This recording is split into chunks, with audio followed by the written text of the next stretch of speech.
myself to you all. My name is Trey White. I'm a media personality here in Chicago. You can check me out on WGCI. I've been on GCI now for 7 years. I've actually been with my company, iHeartMedia, for 14 years. So I've been there a long time. I actually started in New Orleans, grew up on the south side of Chicago. I graduated from King High School. Yeah, we got some King people? Okay, there we go. I went to King, and then for college, I went to Xavier University down there in New Orleans. And of course, man, I'm a part of the best fraternity there is, Kappa Alpha Psi, yo to the noobs in the building. Had to plug that in real quick. But if everybody else on the panel could just introduce yourselves, I'll pass the mic. I don't necessarily need the mic, but I'll pass it, and then just introduce yourself, yeah. Hi, everyone. Oh, okay. My name's Scarlett. I'm a Latino-based content creator here in Chicago, and I post fitness, beauty, fashion, stuff like that, and just my life in Chicago, and I've been doing that for about 1.5 years.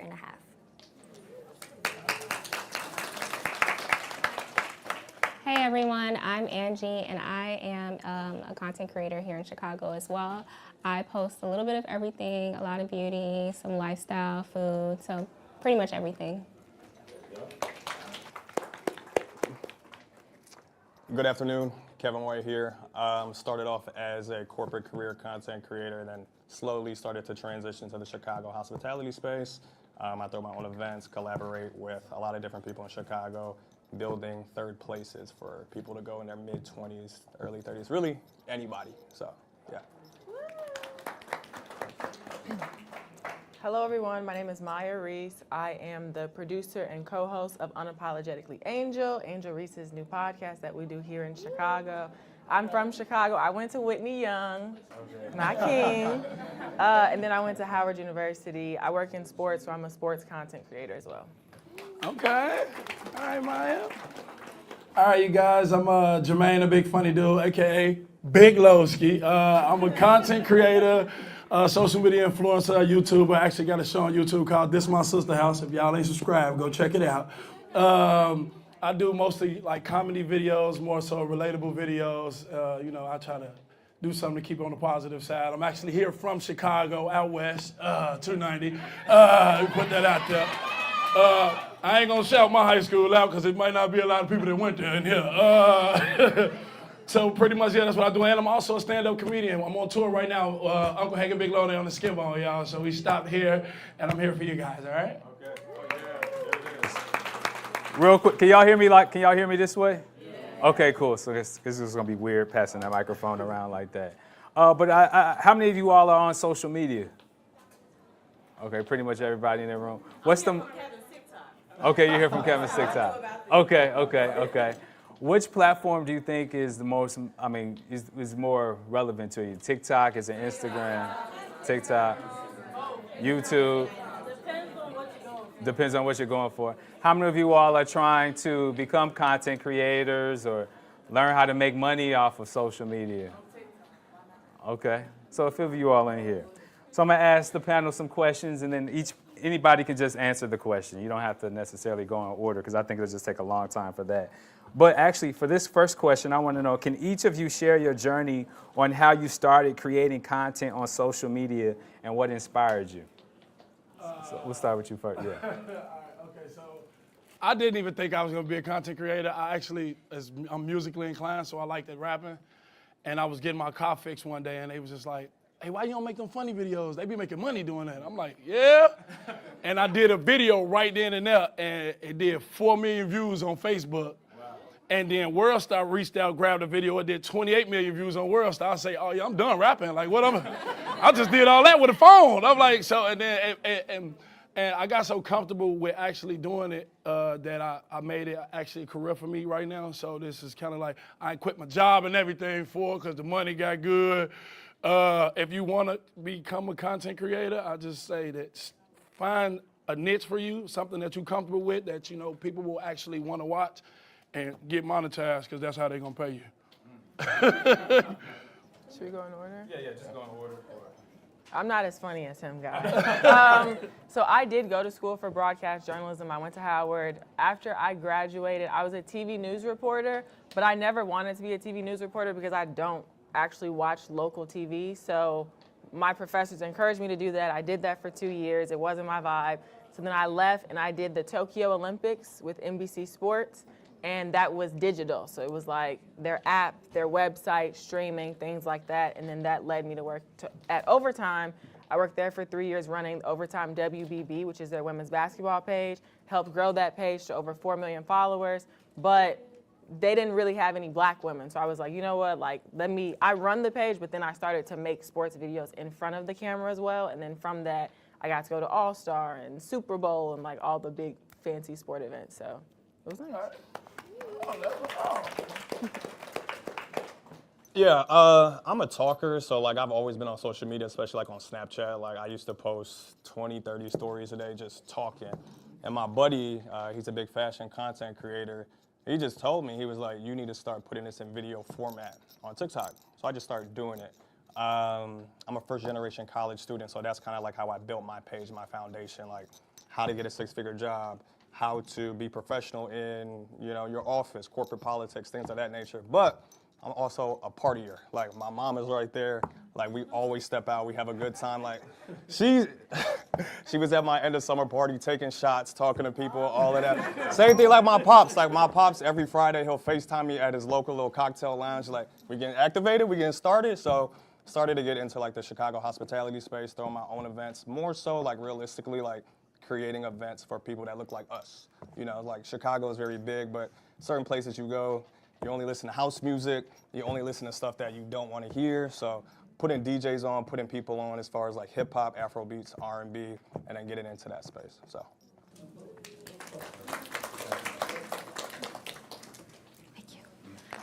So I started creating content online because I have a corporate marketing background and I started freelancing. So I wanted to make money on the side and learn the platforms to be able to provide that as a service to small businesses. So I started to learn TikTok, Instagram, but then I'm like, wait, why don't I do this for myself? So I started just posting content of myself and going to work videos, like literally just day in my life, going to the office, my outfit, my commute, taking the bus to work, and those videos started going viral. It would get like 1 million views. And I went from 5,000 followers to like 10,000 followers in like a span of a week. So I'm like, all right, let me keep posting these. So once you find something that you're really good at, I suggest repeating it. But I kept repeating those in the life corporate office videos. And that was what my content was based around. But then I got laid off earlier this year. So then I just took it. It's okay. It's the best thing to happen because then I took this full time. And yeah, now I post my life. So I kind of started in social media. My first video was 10 years ago on YouTube. I posted a video before leaving school, and I never really posted again. I would post like sporadically. But about like 2 years ago, I had a video go viral. And after that, I was posting very much so consistently.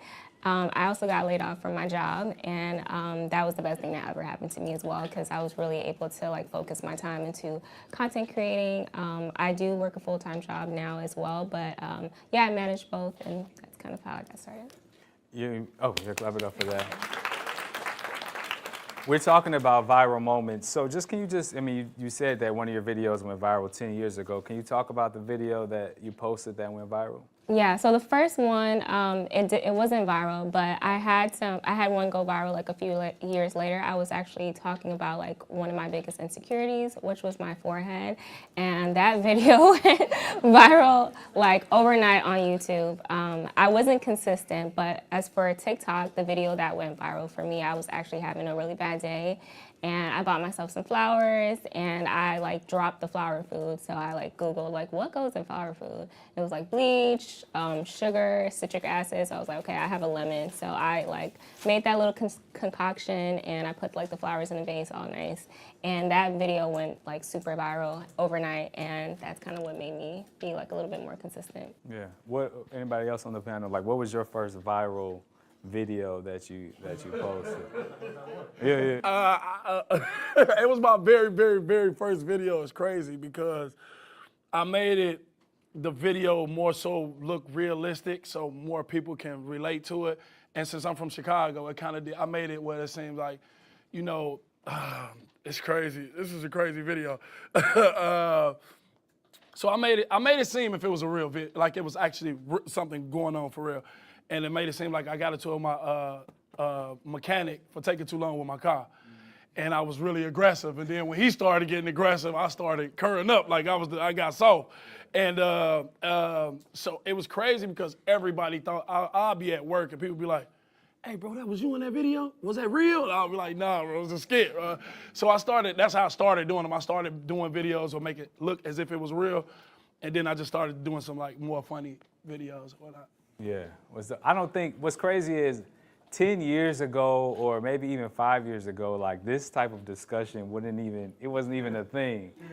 So it's just amazing how it just has evolved over these years. And Kevin, I mean, you said that you talked about restaurants and, things like that. I'm assuming that going to restaurants is something that you like to do or, you go quite often. Right.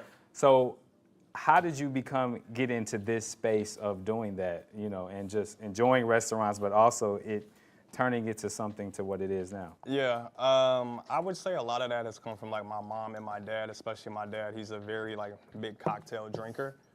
So once I became 21 and anytime I would visit him, he lives in Atlanta, we would always go to different cocktail bars. So like any sort of video you see from me, I'm highlighting like the ambiance, the vibe, good drinks. There's a lot of like foodie accounts out there, but like I wanted to like differentiate myself between them. So in a lot of my videos, I'll say, tell them Kevin White sent you.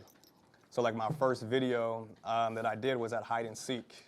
Like the staff was phenomenal. I talked to like the manager, he was a black guy, and I made the video that night and I said, tell him Kevin White sent you.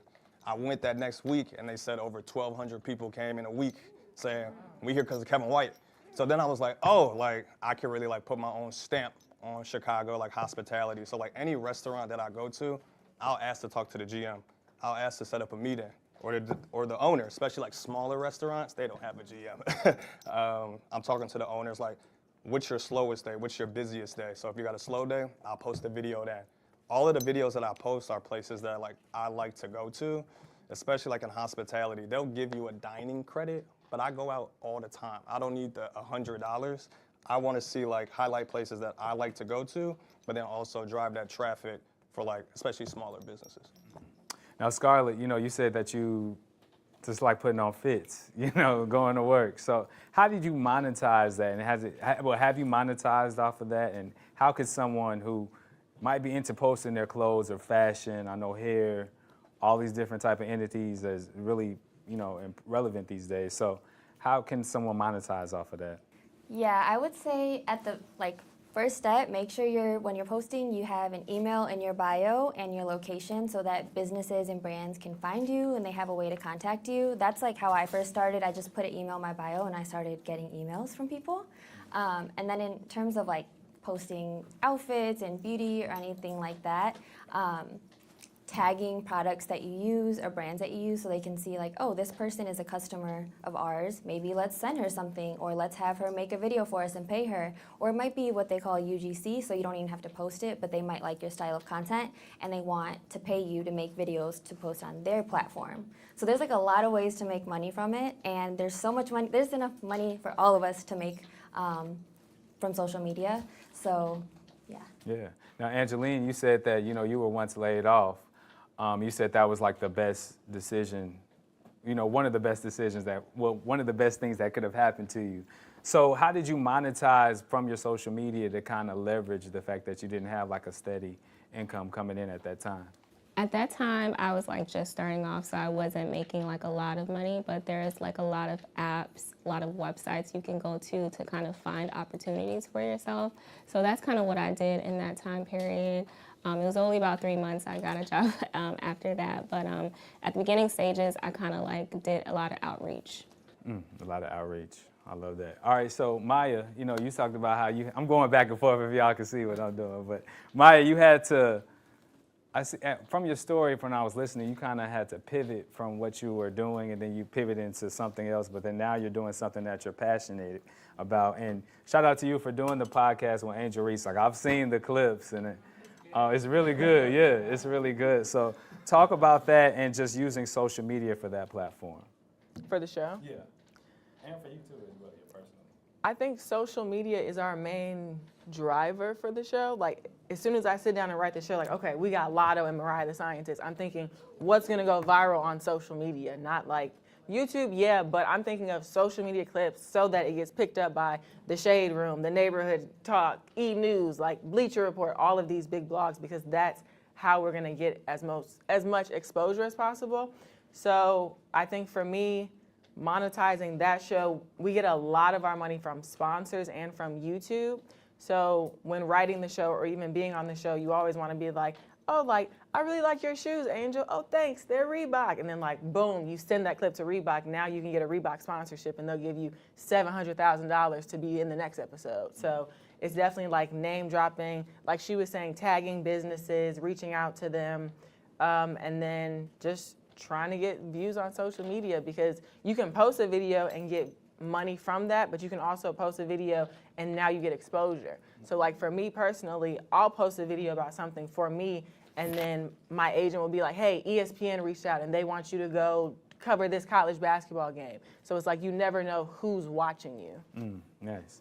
So I know sometimes, especially like someone that's beginning into the content creating world, you might post a video and it might not necessarily do good, or the numbers might not be compared to whatever.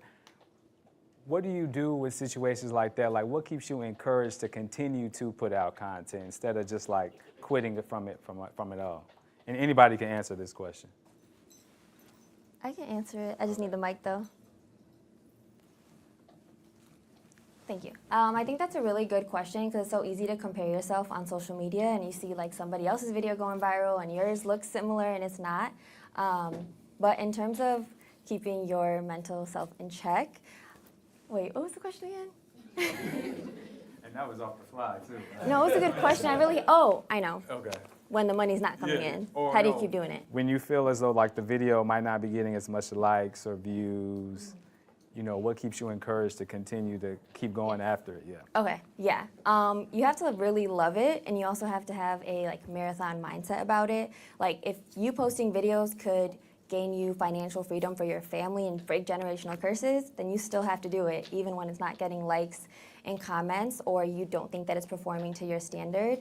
You just have to keep doing it. You gotta post the next video. Like if you ever post something you don't like it, just move on from it, work on the next one, and just keep going, because I think longevity and consistency is what will separate you from other creators. Can I comment on that? Sorry. I think another thing, when I was working at Overtime, like I said, I ran their social media page for 3 years. It was a page with, I think it was maybe 10 million followers when I started.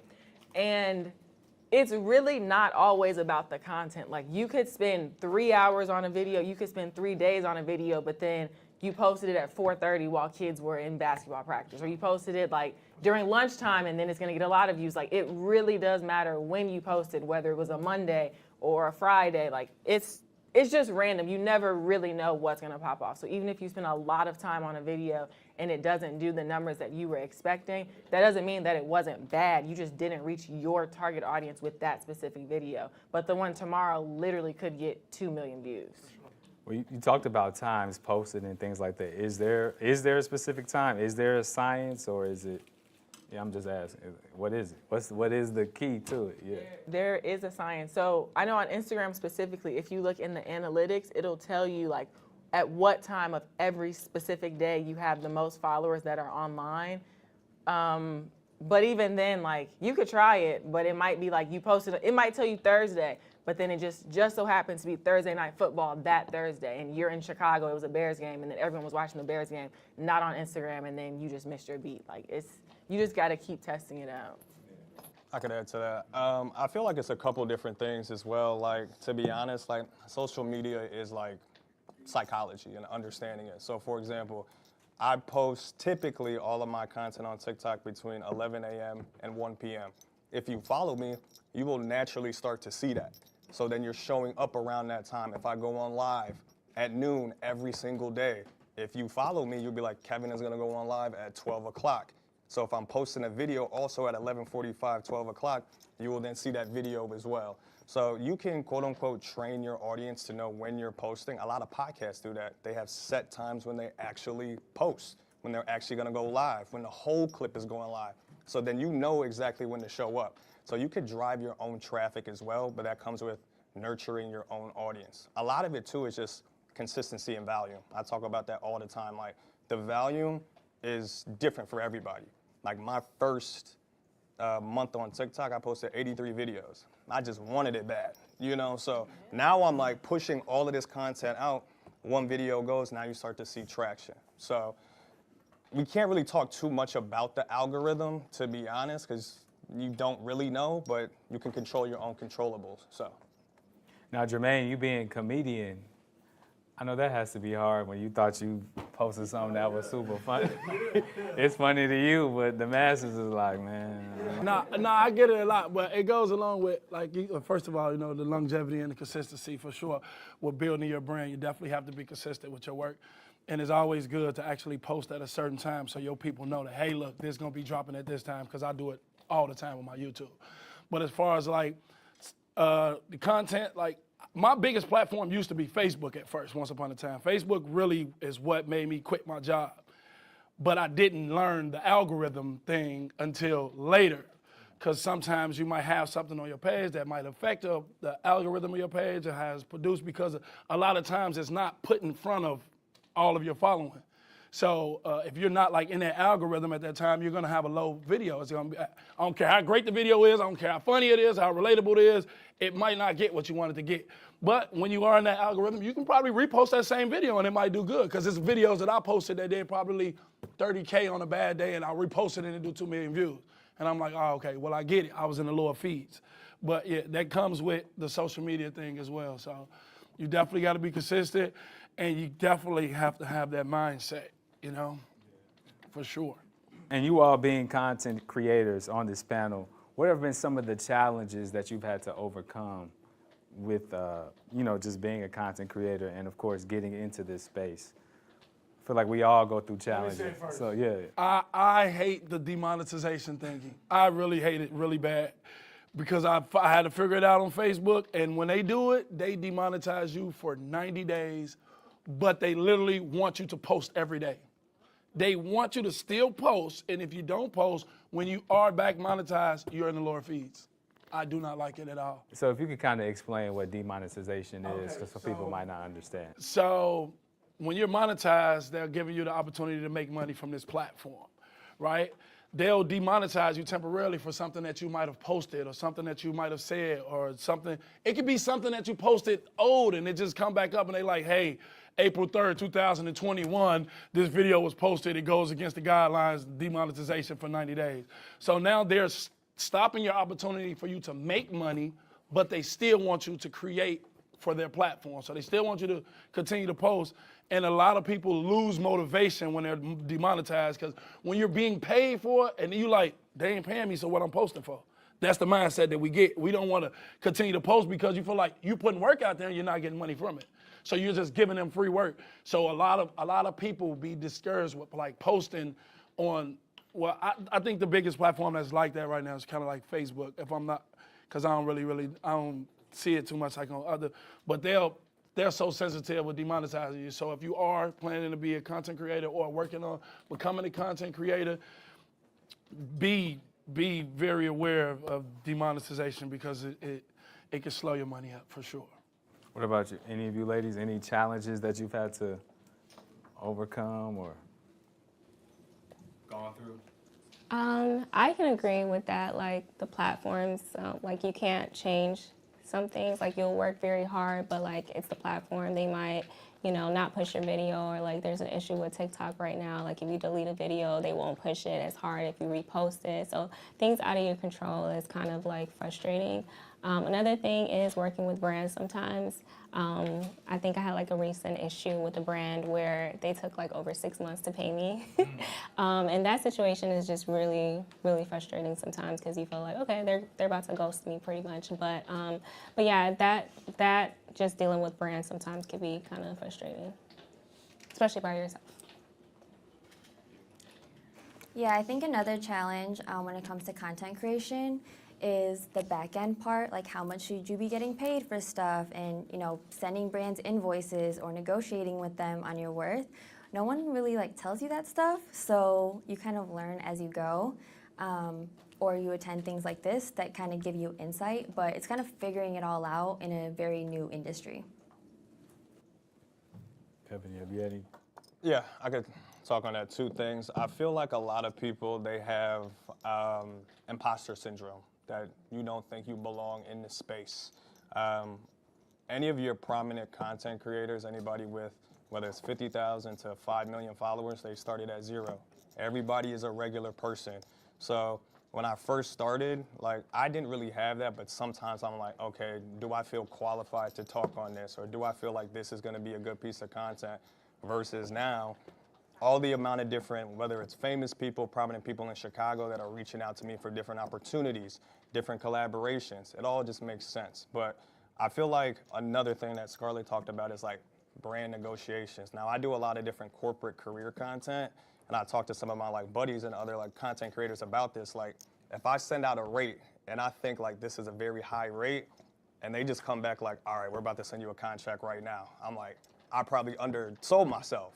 Versus certain different brands, now I come back to them with this rate, and now it's way below. So like content creation, especially like making money off of it, it really depends. I mean, it's new, so there isn't any set rate. I could have a very engaged audience with 100,000 followers. Somebody could have 1 million followers, and they're expecting more money, and their engagement is so low. So it all depends on like what you offer as well and how you can negotiate. I can't, like, certain people sit down and talk to me about negotiations. I'm like, I can't give you a set rate because my rate could be way different than yours, way different than yours. You know, you could be 10 times more expensive than me, and maybe I think I should be that much, and the brand doesn't respect that. So it's a really like learning process. But like back to my initial point, I would say for anybody that's in here, like, you definitely belong in these spaces. Just because your follower count is low or your views are low initially, it's supposed to be low. You know, you just got to get over that imposter syndrome, because we all, just like Scarlett said, there's literally room for everybody in this space. I think knowing your worth, not even just in this space, but just in all the spaces as you continue through life, I think that's important. Let's talk about like engagement. I know for me in radio, our goal on the radio is we got 20 seconds, because that's the attention span of our listener, to order to get something out. So when it comes to social media, how do you try to keep someone's interest in what you're posting, and of course the attention span of someone looking at something visually? Because I know it's just easy to just scroll right past when something doesn't pique your interest anymore. I'll go. Two different things. I say, depending on the style of content that you create, all of my videos are just talking points. So I'm using a quote unquote a visual text hook, and then also like the first sentence that I'm using in the video. If you ever see my videos, I do not introduce myself. Nobody cares who I am. I'm providing information for you to consume, period. So everything that I'm doing is for the consumer. Just like you said, like, attention spans are low. On TikTok, I'm scrolling. If you're talking about, hey, my name is such and such, I do this, I do not care. Versus if I tell you, this is the best cocktail lounge in Chicago, now you're interested. Or this is how I went from making $50,000 at this job to $150,000. How do I do that? So it's more so about being intentional with your wording, and then also like text on screen for me. I think that I want to say something for me, just personally. I posted a video. I went to Columbia, and I went to this nice hotel, and I posted like 3 nights for like, the price was like 3 nights for $500. And I posted, the video was like 10 seconds, and they got like 500,000 views just for me saying 3 nights for whatever amount of money on the hotel. So that was my little viral moment. But anybody else? Yeah. Yeah, I have something to add to that. I think in terms of content that is engaging, I kind of think of it in 2 buckets, like educational. Okay, my outfit for fall, like this will teach you something, or teaching you a hairstyle, or aspirational. Aspirational being like, you might not know me, you don't have to know me or care who I am, but this video has a factor of relatability that you can aspire to or you experience, like going on vacation, for example. I'll take quick clips and I just share the vacation in like a 10-second video, and those always perform really well because everyone wants to go on vacation and like have those vibes. So I think either think in terms of value to the audience or providing vibes. Yeah, I agree with Scarlett. Another thing I want to add to that is like what Kevin was saying, like you kind of have to get to the point because people are scrolling very quickly. So like within that 5 seconds, if you don't like kind of like explain what you're gonna say or like what the video is about. For example, me, I used to make like a lot of drink content. I would start off with like the finished drink product so they can see like, okay, if I watch to the end, I can make a drink like this. So just kind of getting to the point with your videos. Mm-hmm.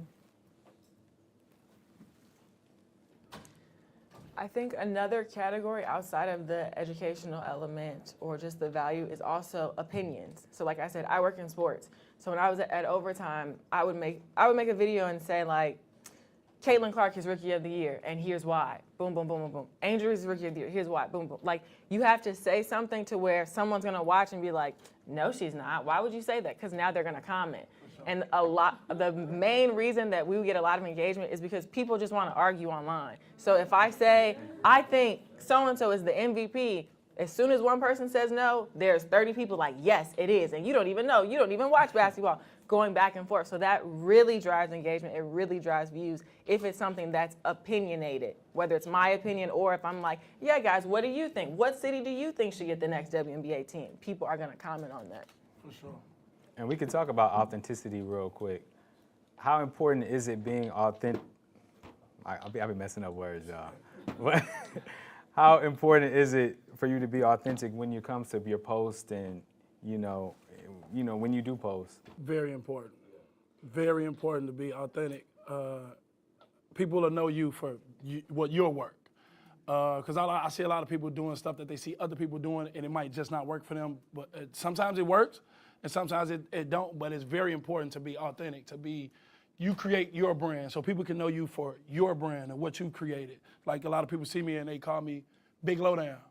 And it's because I created a character that people can attach to. I'm the big one that's always crying. Oh, I got that man. They ask me, oh, where your son? I created. So I make sure it's relatable, but I make sure it's authentic so people can be like, oh, okay, well, I know him for that, So I think it's very important. You also don't want to post anything on social media that isn't true to you, because this is the image you're putting out to the world. I would have never got a job with Angel Reese doing her show if I was saying rude things about Angel Reese. I respect her as a player. She was one of my favorite players. But if I was just trying to make clickbaity things just to get attention and get views,